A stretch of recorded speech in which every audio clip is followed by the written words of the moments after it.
Oh my God, Brooke, thank you so much for being here on Spark TV. I am so excited to have you. Thank you so much for having me. I'm so excited to be here. It's very cool. It's so cool. And now look, we always start out our episodes by getting a little bit of a background. Now, I know you are many amazing things.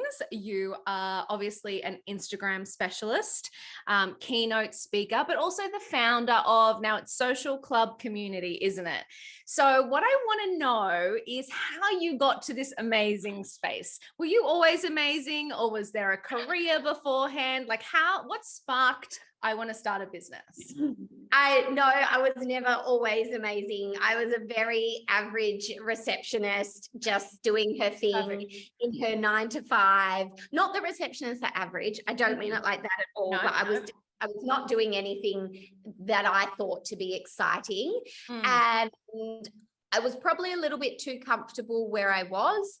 And I'd been there for my entire 20s. And I just thought, if I don't leave now, I'm going to be here for another 10 years. So I need to get out now. And that was 7 years ago. Wow. And you're a veteran in the business world. 7 years. Oh my God. Am I? Yeah, totally. Oh my God, really? I feel like I'm just getting started. Good. That's so good. Yeah. And then my husband said, actually, who was just my boyfriend at the time, said to me, why don't you do something for yourself? Because I've seen how hard you work for other people. And if you go and get another job, you're just going to end up in the same position, completely overworked, exhausted, burnt out, probably in another 10 years wanting to do it again. So originally I thought, well, what would I do? I'm not good at anything. I don't have any qualifications. I dropped out of uni. I dropped out of TAFE. Who would want to hire me? I've been in this role for 10 years. I don't know anything else. And in the role that I was doing a lot of event planning and management as part of my role.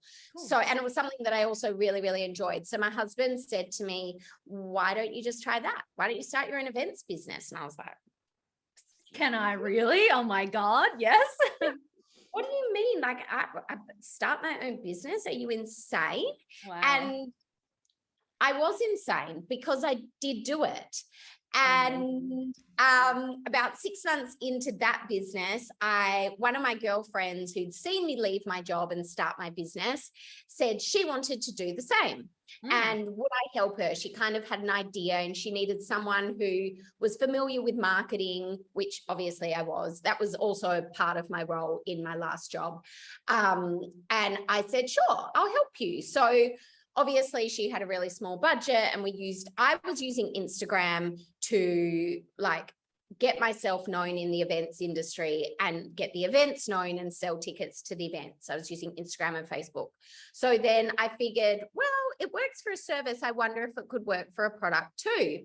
So used Instagram and Facebook at the time to set up an audience to sell for a product-based business.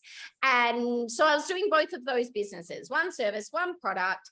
And I attended a networking event because my previous job, I had interacted and obviously working on reception, seen hundreds of people a day. But when I started working for myself at home alone, yes, I started to feel a kind of way that was new for me. And it took me a long time to work out what it was, but it was just simply that I was lonely. Yeah. And it was totally new for me. It's weird, isn't it? Going from like corporate to your own business and kind of going, I just wake up and I walk into my other room. But just even identifying what that feeling is, because you confuse it between, do I miss my old job and old life? And you're like, no, I don't. But what am I feeling? It's because it's something completely new, right? So this sounds so stupid to say out loud, but I'll say it. At my previous job, I had never heard of the word or concept networking, like ever, never heard of it. And someone suggested, well, why don't you do some networking? I was like, what's networking? What's that? What is networking? And I found out what it was. And I went to a networking event. And at the networking event, everyone had to share what their biggest struggle in business was. And I said that I wasn't enjoying my business and I was feeling really lonely. And I just didn't really know what my next step was. And everyone else at the event said social media. And it absolutely blew my brain out of my skull. Yeah. That I had been so just laser focused on what I was doing. I had absolutely no idea what the marketplace was doing. And as I was chatting more to these businesses, and they were saying, well, who's doing your social media? Because also this was 7 years ago when people weren't really doing their own. You would pay and you would outsource to a marketing agency to do your social media for you. So I was sort of one of the first probably businesses to tackle it themselves. And the other businesses at this event said, oh my, like, can you show us how to do what you're doing? And I was like, of course. Honestly, if you can run a business, you can run your own Instagram account. Business is much harder than Instagram. And I started teaching small business owners in Perth how to run their own Instagram. And I was also teaching Facebook at the time. I obviously don't do that anymore because that's like a whole other beast now. And word started to spread that business owners were managing their own Instagram, getting really good results, making sales, growing their audience, growing their followings. And my workshops started to grow and grow and grow. And then I started getting asked to do like more corporate brands, like Mazda contacted me.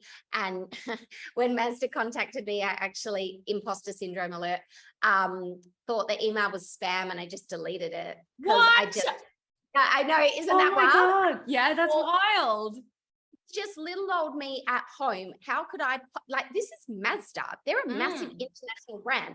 Surely there's some, like, I cannot There's be a person the best for that. Yeah. person for that. And I'm not that person, but I was that person. And I did end up going and doing that training. And it was probably for me when that all did happen, that was the sort of, not wake up call, but that was the external validation that I think I needed, that maybe there was a business in this and maybe I was doing more than like just showing some people Instagram. So that's when I got a business coach and started to really like develop like my product and my service offering more and take it, not like I wasn't taking it seriously. This is going to sound really cheesy. I was having so much fun that I didn't take myself seriously because I thought, how could I hadn't previously ever enjoyed work this much. So it just didn't feel real that I was enjoying what I was doing this much and could actually get paid for it. That just seemed to my God. I just love that you said that though, because I feel like people don't associate having fun with their business, which I think is so sad. Go together. Totally. And if you're not like hustling and beating yourself over the head every day and not sleeping and being stressful, then obviously you're not trying hard enough. But I'm like, how cool that you go, oh my God, this is what I love. And I'm having so much fun and people are paying me for it. That is like the trifecta. Blowing my mind. I tell you what, it still blows my mind 7 years later. But yeah, that's when I sort of started, just diversifying the products and services that I had on offer, or the offerings that I had. And then it got to a point, because I was still just based in Perth, but obviously there's business owners around the rest of Australia and the world, and word started to spread. And I started getting emails saying like, can we work with you online? How can we work with you online? And I was so scared to put, which also sounds ridiculous to say out loud, I was so scared to put my offering online because I was scared of getting copied, and I was also really scared. And again, another stupid thing that I'm going to say out loud. I built my stupid things. Don't you worry. And I hope this is a safe space. Yes, I built my entire business up on Instagram, but I was so scared that if I put my lessons online, my energy and personality wouldn't translate through the screen and my whole business would fall apart, even though that's how I built out my business. It's just stupid, so stupid. Anyway.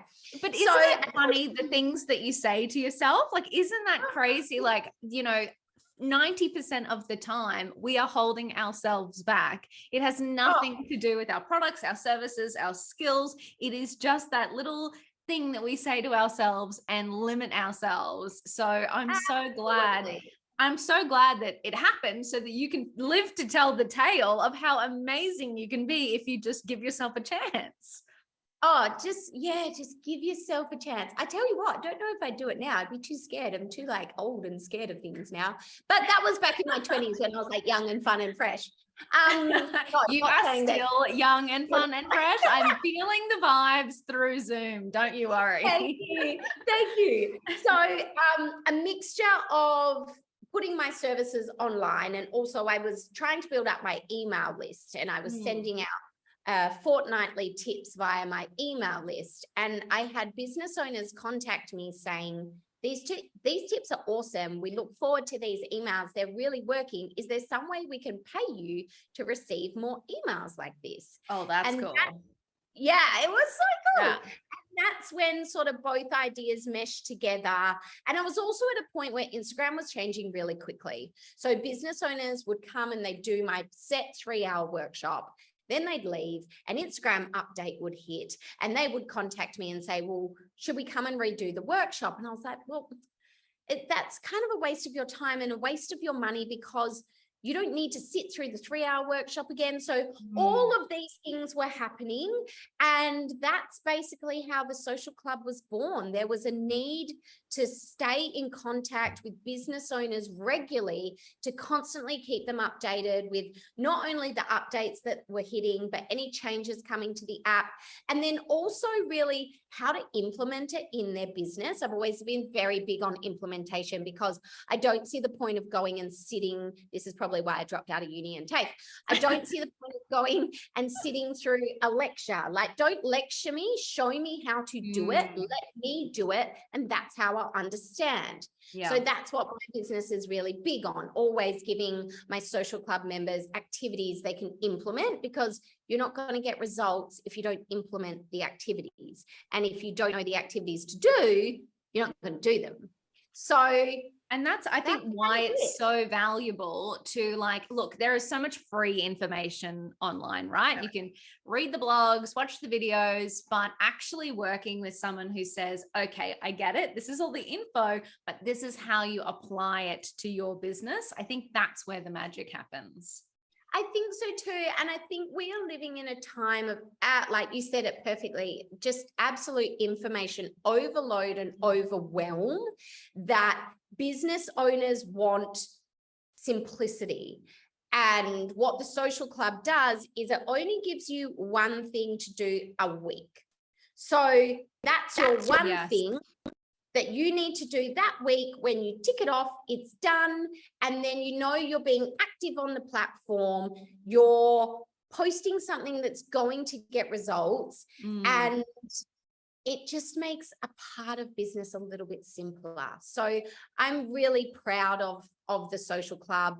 The social club has members in 34 countries, which just blows my mind. Wow. Again, back to how I was so scared to go online, and the power and the scale that it had for the growth of my business, but also my ability to really live my mission, which is to help as many small business owners with Instagram as possible, make it fun and easy. And I didn't realize that it would allow me to do that, but that's exactly what it allowed me to do. So it's cool. And that's incredible. And so let's take a second to talk about Instagram. So, you know, I remember joining Instagram like a decade ago, and it was so easy. It was like the world was your oyster. What, you know, I think today people kind of go, oh, I've missed the boat. It's not a channel for me. It's too hard. Then now we're reels. I'm way too old for reels. Oh my God. So what would you say to someone who's kind of just starting out? Should they, you know, be on Instagram? Is Instagram still a thing? I mean, I know the answer is yes, because obviously you've built your whole business around it, but I want to dispel any myths for people who have kind of been umming and ahhing about getting into the channel. Of course. I think the easiest way that I could answer this is knowing everything I know now. If I was to start another business today, what would I do first? And first step I would still take would be to open an Instagram account for my business and start building an audience to sell to, because of the reason that the ability it has for you to be able to reach a global audience is just cool. And also it's free.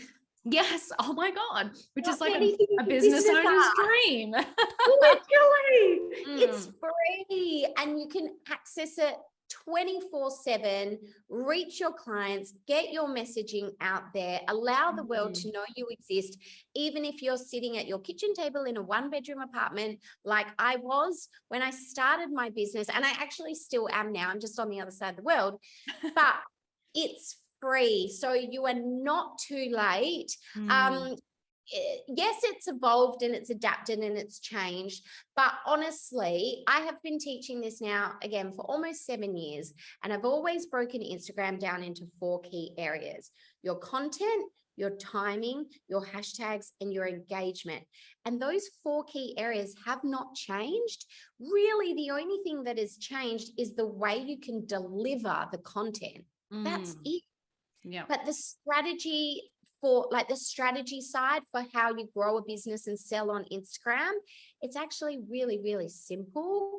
And it can be applied by anyone at any stage of business. I promise you that, because I see it every single day in the social club members. So it works.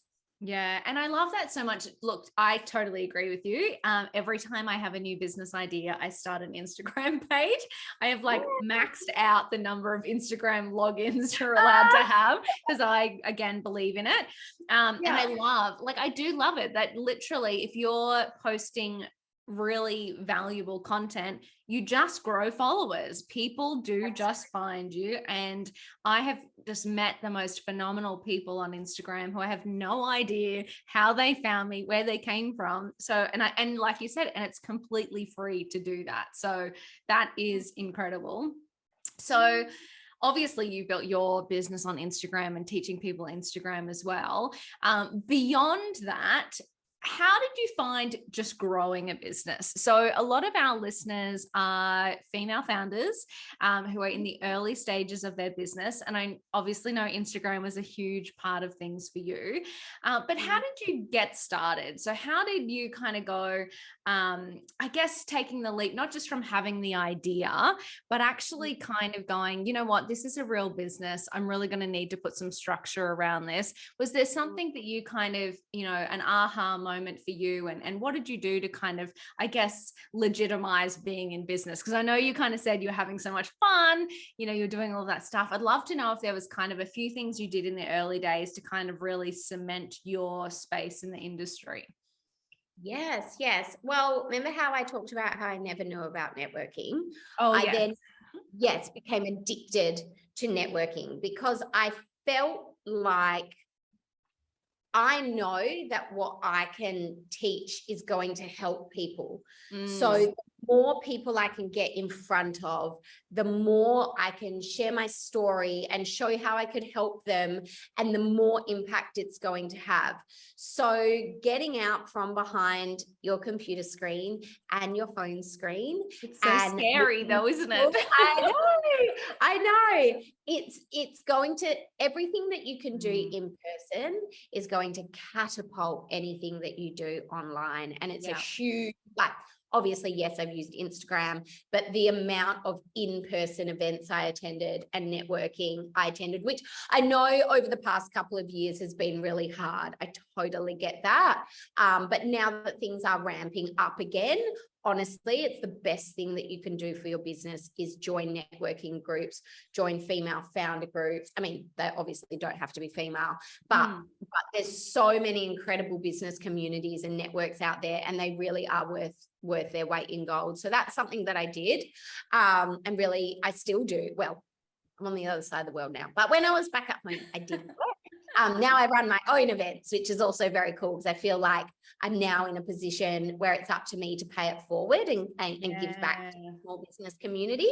So that's why I created my own events. But also I got a business coach. It was one of the very, very first things that I did. Someone that I actually connected with on Instagram, that I'd slid into her DMs a few times, just because I was obsessed with her, and asked questions, and she'd responded. And then eventually it got to a point where I said, like, look, I love the information you give me. Can I please pay you for more of your brain? Yeah.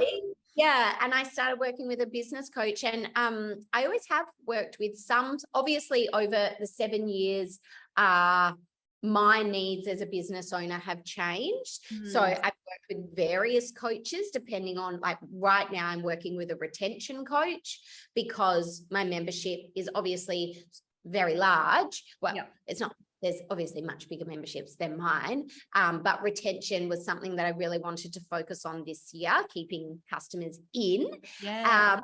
So that was something that I thought, if I can reinvest the money that I'm making into the business with someone who's already done what I want to do, surely I can grow my business faster. And it made a huge difference. And I really do believe in getting advice, like, from other people who are doing what you want to do. Like, that's why we exist on the planet, right? As humans, to share our knowledge. We can't all know everything. Nobody's Google. So if you can afford to, if it is in your budget, and I highly recommend it because it's definitely worth it. I love that so much, because that's two things. So one, networking, which is kind of free. I mean, look, you probably pay a ticket price to attend an event, but you know, paying like $30, even to $100, but to be in a room full of leads potentially is awesome. Yes. And then I love the, like, more paid solution, but I think that there are, like, you can kind of dip your toes in. You probably don't have to get the $10,000 coach straight up. You know, you can, like, pay for the communities, pay for those little things. Because I love what you said, which is the don't reinvent the wheel. So you obviously know everything about Instagram. You teach that to others, but you go, you know what? I need this, this, and this in my business. So why don't I just shortcut my success and learn from people who have done it? Like, it's so smart going that route. And also, if you can't afford a business coach because you're new, which I also totally understand, books, you know, you learn a lot of books. And I love reading so much, and so many aha moments and things that have really impacted my business are lessons that I've learned from books. So pick up a book. It's like $30. Oh, totally. And I think before we even started, like, how much free content is online, you know, read blog articles, watch videos. There's so much free information out there that you kind of dip your toe in the water, get a little bit of revenue, and then start reinvesting it back into your own personal growth. I think that is absolutely incredible. So you've been in business for 7 years now. Do you have a team? Are there people that help you? Like, what does that look like? How did you onboard them? Do you have any tips about teams? Tell us everything. So there is absolutely no way I could do what I do without my team. Let me put that first and foremost. I think there's been a shift in business, or there is a shift where business owners previously weren't grateful enough and appreciative enough of the people that run their business, so they don't have to work 24 hours a day. And that's really important to me, that my team feels seen and heard and appreciated at all times, because I'm very aware that I couldn't do this without them. Especially, I had a baby a year ago. There is no way I could do this now without my team. So I love my team so much. So that has taken me a while to grow. So my team originally began with an assistant, and she was only doing a couple of hours a week. And then eventually over the years, she took on more and more and more, and she's now full time. She is incredible. I love her so much. Now her sister works for us too, because the only thing that would make her better is if there were two of her. So I was like, that's awesome. Yeah. Which is awesome. Then I also have, Taylor is like a on the computer assistant, if that makes sense. Everything she does is online, though she's in Perth. Then I also have her sister that works for us. She does a lot of the running around, especially when we have the events as well. Plus she does some admin online too. Then I also have a virtual assistant who's obviously completely virtual. Then I have a graphic designer, because I didn't realize this, but a lot of what my assistant was doing was creating graphics, and she's not a graphic designer. And Yeah, yes, wow. there's Canva and all those programs, but she was spending like 20 hours a week sometimes just creating graphics, which is so unnecessary. So I got a graphic designer. Cool. Then I also have another coach in the social club, which I've just recently hired. So her focus primarily is reels, and she's our resident reels coach in the social club. So that's my like core team. Oh, and then Dom, my husband, also helps out behind the scenes as well. So that's my core team. And then I suppose if you want to look at like my business coach, my accountant, my bookkeeper, all of the people that do also do things to help my business run that I don't do.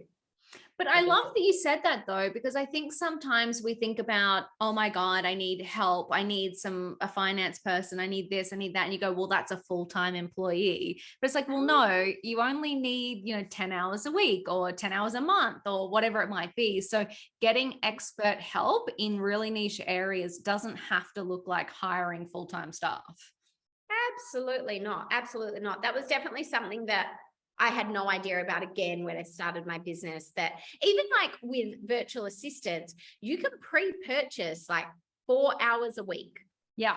You don't have to bring them on and commit them to that. So Yes. even an hour a week, 2 hours a week, if you need help, I mean, you can't, I'm yet to meet a business owner who could grow on their own without burning out. Yes. So it gets to a point where if you want to grow, I had a bit of a sadder situation in my business. My sister was really sick a couple of years ago, and she actually ended up passing away. It was pretty. No, I'm so sorry. Thank you. Yeah, it was awful, but it definitely was a very big eye opener in life for me of just going for things, and life is very short. Yes. But what it did for me as a control freak that found it very hard to delegate anything, it forced me to build my team, because my business wouldn't have survived during that time if I didn't hand over more to my team, because I wasn't in a good place. Yeah. And I know obviously not everyone has that situation. Forces them to build a team. I would say, if you're in a space where you're burning out, then it's time. Yeah, I know. And look, it's really sucks that sometimes we need something horrible to happen to kind of kick us up the bum or open our eyes, or however you want to put it. But sometimes it's, you kind of got to take those moments and learn from them, which is really hard. So much, so much. Just from one of my sister's doctors said, until you get sick, everything else is just a to-do list. And fuck, it's so true. Oh my God. I just got goosebumps. It's so true. Like, no business, there's a couple, but virtually no business owner I know looks after themselves. It's like this guilt of if I take time away from the business, I'm not trying hard enough. Oh, I still feel it. I still feel like that. Yeah, totally. Yeah. It's how you feel. I read a really interesting book by Kate Christie. It's called Me First. I was actually given it for Mother's Day. Cool. And I'll link this up because I want to read it now. I don't even know what you're going to say, and I want to read it. She actually came and taught in the social club, and I've already implemented the things that she's taught to change my days up. But she talks about how, especially as mums, we feel so much guilt as mums and constantly feel like, we're not doing a good enough job. And if we're working on our business, we should be with our kids. And if we're with our kids, we should be working on our business. And she talks about how like one automatically just rolls into another. And that's why we are constantly feeling this guilt. And it's so true. And it's so silly, but it's so true. I know. And it's like, there's not even like, and maybe you actually have some tips, but I don't know how to overcome that guilt other than to like give myself a pep talk and go, look, you know the facts. You know that if you get more sleep and if you don't have the wine, which crap, I'm having a wine now that we're talking about this, damn it.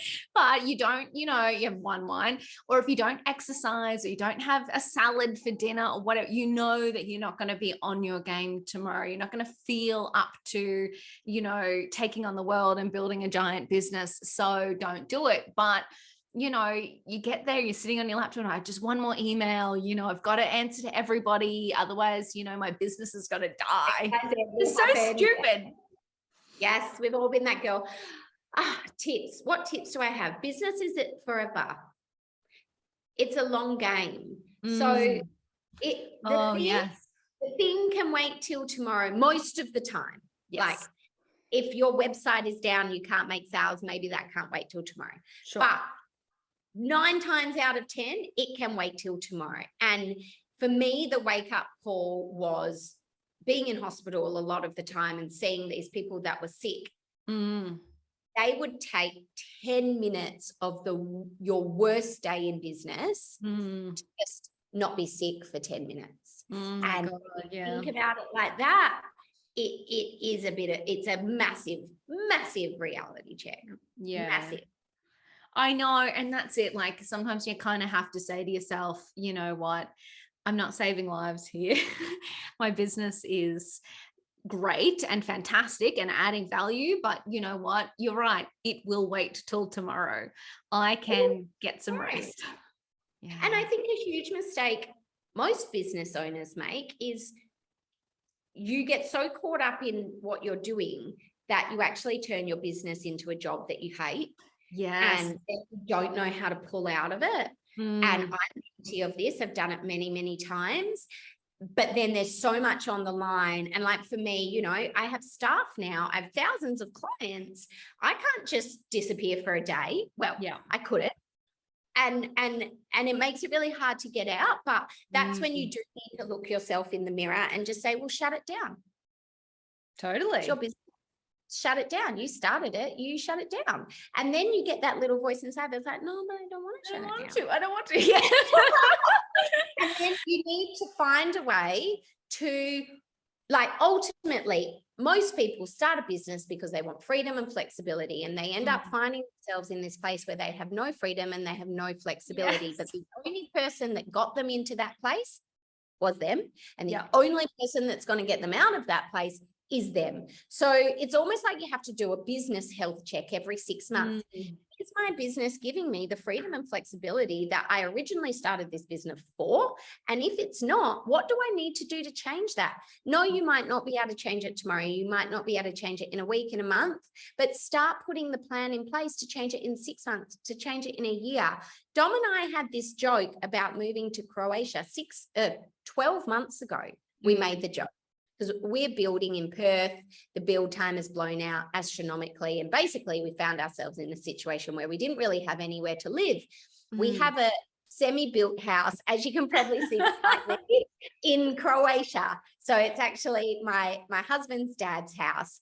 And we made this joke, we should just go live in the Croatia house until our house is built. And we laughed about it and fa la la la la. And then obviously the borders opened up, flights came back on again, and it started to become less of a joke. And I thought, okay, hang on. If we're actually going to maybe go and do this in 12 months, maybe 18 months time, what would my business need to look like to do that?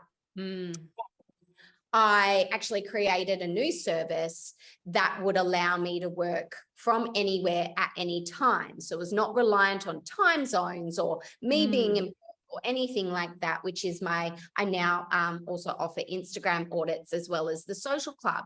And it took me almost 12 months to work on this service before I launched it publicly. I did some beta testing and that behind the scenes, but it's what I started working on to create that 12 months ago, that the revenue that I generate from that has implemented my husband's income because he's stay-at-home dad now with my son.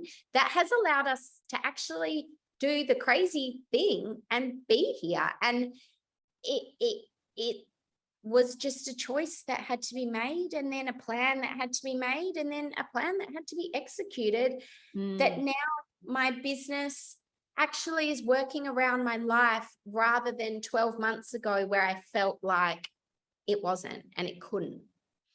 And that is absolutely incredible because, look, I totally resonate with this because I remember being in business probably, I don't know, maybe it was like 3 or 4 years ago, and I was miserable. And I was like, oh my God, you idiot, you're the boss. And I was like, you're the one that made this and you're the one that gets to change it. Like, if you want to just whatever, you can. So I absolutely love that you made that point around the fact is like, you created this. If you have a desire for some kind of other life outcome, whatever, you need to think about what that looks like and start taking action every day towards achieving it. And you're right. It might not be tomorrow. It might not be in a month, but if you're, the thing that I always say is if you have a desire to be somewhere in 12 months, 5 years, 10 years, you're never going to get there if you don't start today. So even if you take like one tiny, tiny little step today, that is getting you on that path. So and also the path, like this sounds a little bit, cheesy is not the word, but you would have heard it before. The path doesn't look like this. Yeah, absolutely. The path looks like this. And that is okay. Like 3 weeks ago, I was crammed into the spare room at my parents' house. That was my office / my son's room / our wardrobe, looking out onto the back of their garage, kind of feeling like a bit of a failure, like, oh my God, I've been doing this for 7 years. How did I fucking end up a 30-year-old married woman with a child living in my parents' spare room? And then 3 weeks later, this is where I'm living and working. Oh my God, get out. That is gorgeous. Oh, I'm so and now I literally feel on top of the world. So that's what I mean about it looking like this. You've got to have that longer term outcome though. You said it before where you were like, business doesn't happen overnight. It's a long game. So you've kind of got to get used to the ups and downs. You've kind of got to go, I know what the outcome is. I know the vision. I know what I'm striving for. So yes, some days are going to be a little bit poo, but you're going to have to get through them and see, I'm taking these steps to get to this place. Yes. And also, like you touched on before, get the help you need where necessary. So I was developing this service with a business coach, but then we couldn't sell it. It just wasn't selling. And I knew it was a fantastic service. And I developed it because people asked for it. But then, it happens the way that it happens, that I couldn't sell it. So then I started working with a sales coach because for the past how many years? The social club's almost 5. And I feel like selling the social club has been such an organic process for me. Not that I haven't had to really try, but I almost forgot how to sell, if that makes sense. Yeah, totally. So I started working with a sales coach, and now I'm literally too scared to check my DMs because we have so many orders that we just can't. I just can't at the moment. Okay, hold up. Tell me some secrets here. So I'm I'm a sales nerd. I love it so much. And I know, and I always say, like, a lot of female founders hate selling. They kind of have this, used car salesman kind of vibe about sales. So whenever somebody says that they've like cottoned onto some kind of sales magic, I have to ask more questions. Was there like a breakthrough? Are there a couple of tips? Like, tell me what happened. Yeah. Okay. I haven't been able to talk about this yet, so I'm so excited. Oh my God, cool. All right. Let me tell you everything I did wrong first. Perfect. I made it too much about me. And it sounds so stupid again, because I'd made it too much about, like, so I did a beta test. So the new service is audits, right? I opened a beta test, and the beta test sold like that. From doing the beta test, I realized that I was paying myself like below minimum wage. Yeah, fabulous. Yes. And I needed to increase the price. But then when I relaunched them at the new price, I had not told people what the product was. I had not offered them any sort of explanation of what it could do for their business. All I did was say, I've got 6 spots available. And of course, people were like, for what? So, oh my God, yes. Yeah. I'm just cringing at myself here, and some copy that I might need to update. Yep. I'm cringing at myself too. But Yeah. looking back, I was like, you idiot, you've never done that before. Why did you, what were you thinking to think that would work? Idiot. But I think sometimes you're so far along, you actually forget you're already like here, and you forget that you actually need to take customers on the journey with you. Absolutely. I was 12 months into the journey, and because the audits had been my life for the past 12 months, like creating them, evolving them, adapting them, doing them, testing this, testing that. Yeah. I felt like all I'd been doing was talking about it for 12 months, but I actually hadn't. Yeah. It was going on behind the scenes for me, but it was not going on in front of the scenes for my audience. So no one had a fucking clue what I was talking about. Oh, anyway, wow. That was silly. Anyway, so started working with the sales coach. A couple of things that we did: adapting the copy on the website. Again, I wasn't speaking in the language of my customer. I was speaking in my own language, which such an obvious thing. And I teach this, but you know what we teach, we don't always do it ourselves. Anyway, and then why do we do this? Why do we do this? Yeah. You know, and then just testing the sales process and testing a couple of different options based on different advice that we got, because it wasn't working. And I think sometimes just because something worked in the past doesn't mean it's going to work going forward. Yeah. So because the social club membership just sells off the sales page, I don't have to do anything with that. But the audits are a higher priced offering. So there needs to be some consultation with the client first to help them make that purchasing decision. And it's been such a long time such a long time since I offered a service like that. Like I used to do audits when was the last time I did audits? Maybe 5 years ago. And I did have a process then. I just forgot it.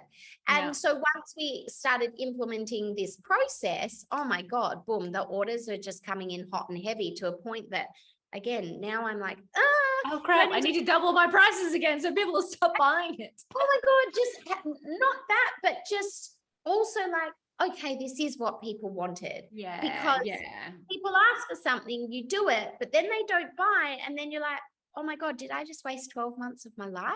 And also we waited to publicly launch them because I was testing all of this in the background for so long. Yeah. We waited to publicly launch them till the Monday after I flew out, because I thought, let's launch and then hopefully I can start the process. And the goal was this is so funny now. I'd be insane trying to do this looking back, but hey, that's what I do. So the goal was with the public launch that we do a 4-part campaign over 2 weeks. The hope was to get 15 leads and convert 30% of that, because that had been what had happened. And I felt like also that was a good workload that I could manage. So from one Instagram post, which just proves the power of Instagram, from one post, put a pin in that, yes. And one email, we got 25 leads, of which we converted 11. And I was like, no more posts, no more emails. Stop.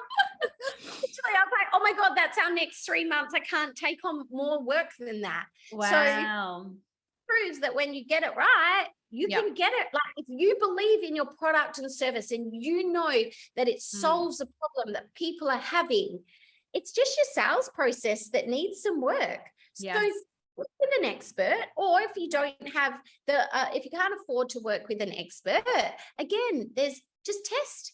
There's heaps of options of sale processes online, and then you've just got to test it and keep testing and testing and testing until you find something that works. I love it so much because I think that there is this misconception that if you have something, you have an amazing product or an amazing service, people will just find you magically and they will buy from you.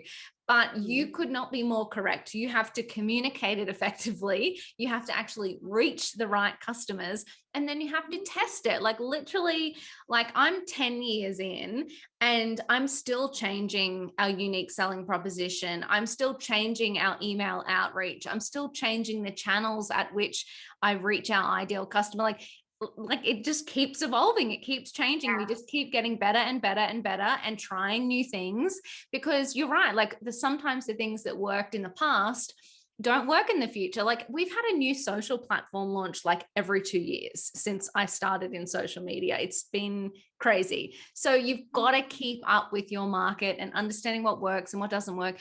And also know that if it doesn't work, you are not a failure. It's just a touch point. It's just a learning, and that you can apply and make it better. Yeah. And also knowing that what works for one product or service may not work for the other. Yes. Like I was explaining before, the social club sells off the sales page like that. We get social club members every single week from Instagram. They're directed to the sales page and they buy.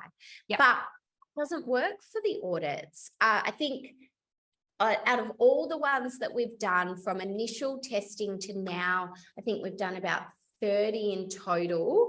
And I actually don't think any of them have come direct from the sales page. Wow. Yeah.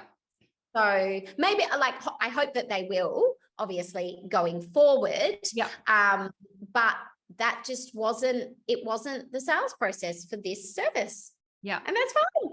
Totally. And it's working. It's working. You're getting customers, you're getting revenue. Like this is a success. It just looks different than another product you had.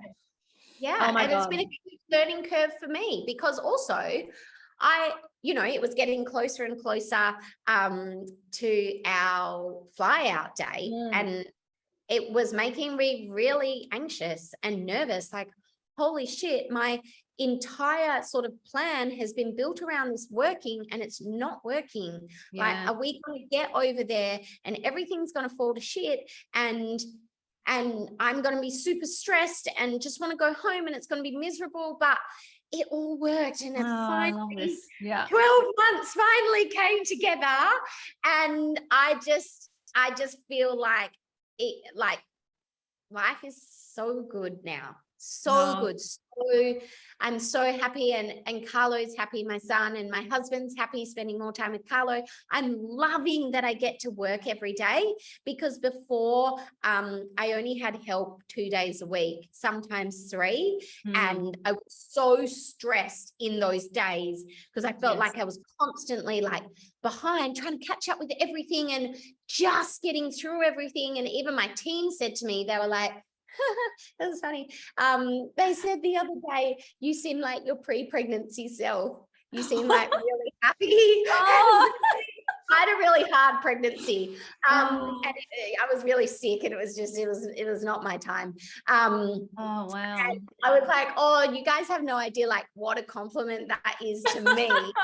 After sort of the past 12 months, and just getting to this point, just getting to this point has been a solid effort. But now they're here and I feel on top of the world, and it's so cool. And I get to get up and do what I love every day. And you know what? It's incredible, because even 7 years in, you still have those moments where it's fucking hard, and you've got to get through it, and you've got to like just bunker down and leverage your team and stay focused. And it does pay off. But it doesn't happen overnight. Even if you're 7 years, 10 years, 20 years, you'll have a new idea and it won't work, and you'll have to test and refine and make it a success.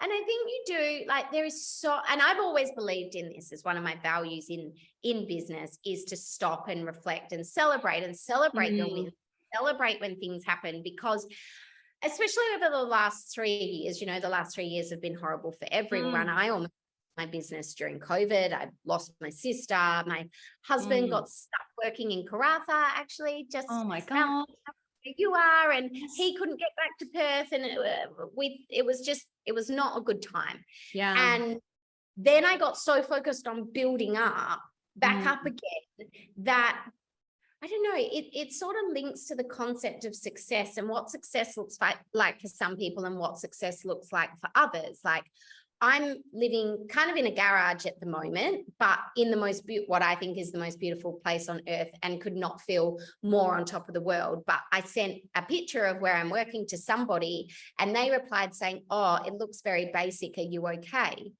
Oh my God, I hate that. Yes. Just that success looks different for everyone. Totally. So really work out what it means to you to be successful and feel successful, and make sure you do that thing. Because otherwise, and regularly, I think regularly as well, because it changes. Yeah. Totally. You've got to stop and do the thing and be proud. Like, I feel so proud now of all the shit things that have happened over the past 7 years that I've managed to continue on to get me here, because every single shit thing that's happened has now been worth it to be here today. Look, I'm not going to lie. If I was looking at the view that you had outside my window, I would be dying right now. Like, that is fucking incredible. Like, you are in Croatia, right? Like, holy crap. You are literally living the dream. It's so funny because I'll be so focused on my computer that I forget where I am. And then I look up, I'm like, oh my God. Whoa. And I mean, I must say, this is my father-in-law's house. It's not my house, but still, you know, what I had to do in business to get to be living in my father-in-law's house. He arrives in 2 days. And I feel so bad because I feel like he's not even here yet and we've totally taken over the house. Yeah, amazing.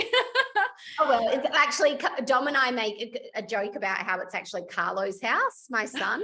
Nice. It's incredible though, because you are so right. Like, we go through these seasons in life, these seasons in business, and success sometimes doesn't happen like we thought it would originally, but also it changes over time. And I just, you know, I mean, it's really interesting that you share the comment that someone made when I was sitting here going, oh my God, I wish I was looking out over that view, like how amazing and jealous. But I'm like, that's it. It's just different for every person. You've really got to take the time to not look at everybody else's definition of success, because you'll only get let down. Really go internal and figure out what your definition of success is, and then make those small steps every day towards that goal. Absolutely. And don't be put off by what other people say. I did a Q&A on my story last week, and I had a lot of people say, like, comments like, how did you become successful? And how did you do this? And you're so successful. What did you do? And I purposely didn't answer them just because, again, what I consider to be successful, you may come here and hate it. And like, why the hell would you work your ass off to live in a half-built house and sleep in a garage? But I'm living my best life.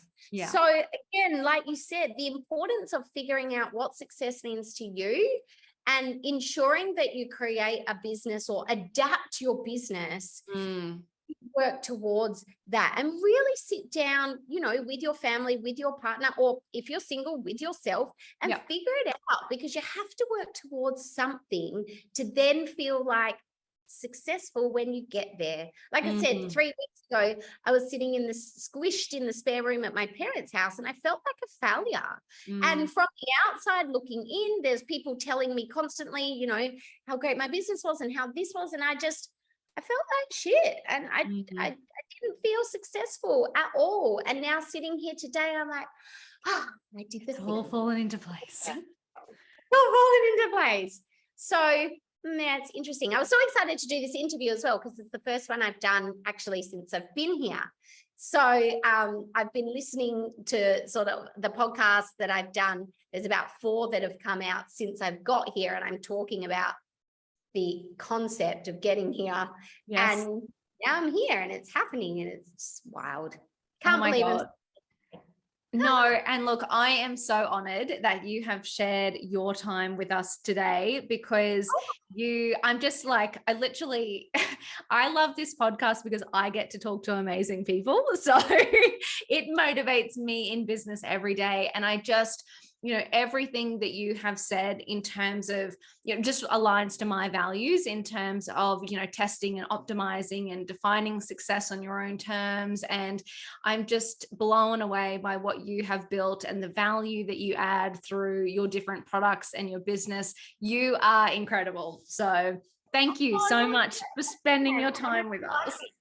Oh my God, no, you are literally amazing. And just the energy that you bring. And, I can just imagine how many people do slide into your DMs or whatever, and you just add value. So I'm so grateful that you have given that value to the Spark community today. I know it's too early to cheers for you, but cheers from me. I can cheers with my water or my love it. Yes. These are my cheers options. It's a double cheers. I see what I mean. Always over delivering. Oh my gosh, that's so funny. Well, honestly, thank you so much for having me into the community. And I just think 7 years ago, I wrote this on my story last week from a Q&A I got, because someone said to me, how did you know it was time to leave your 9 to 5? And I really had to stop and reflect on it, because something, but then obviously putting it into words is a little bit harder. And I think for me, I was really resentful because I was surrounded by people every day that absolutely loved what they did, that were living the life of their dreams. And I just thought, I'm not that person. I wasn't born that person. I wasn't lucky enough to have something that I was passionate about. And I guess that's okay, but it wasn't okay, because I hated my life. And I didn't hate my life. That's the wrong way to put it. But more like you're unfulfilled. You knew there was more. Yeah, I had no purpose, and I was just kind of plodding along life, living for the weekends, and just thought that was it for me. And it wasn't. And I encourage anyone that is listening that maybe thinks the same, that go out and try things. And if you don't like something, try something else. Doesn't mean you're a failure. Just keep trying. It took me 3 businesses to get to where I am today. If I'd stopped after the last business, I wouldn't be here. Go out, network, talk to people. I know it can be scary, believe it or not. I used to be terrified to talk to people too. Now I get paid to talk. That's my job. Funny how these things happen. Awesome. Please know that you can find your purpose, and you can find the thing that lights you up. It really is out there waiting for you. So if you're looking for a sign, this is it. I don't know any better way to end this podcast. You are incredible. Thank you so much. That is absolutely phenomenal. My pleasure. My pleasure. Thank you for having me. And thank you to everyone who took the time to listen to this podcast.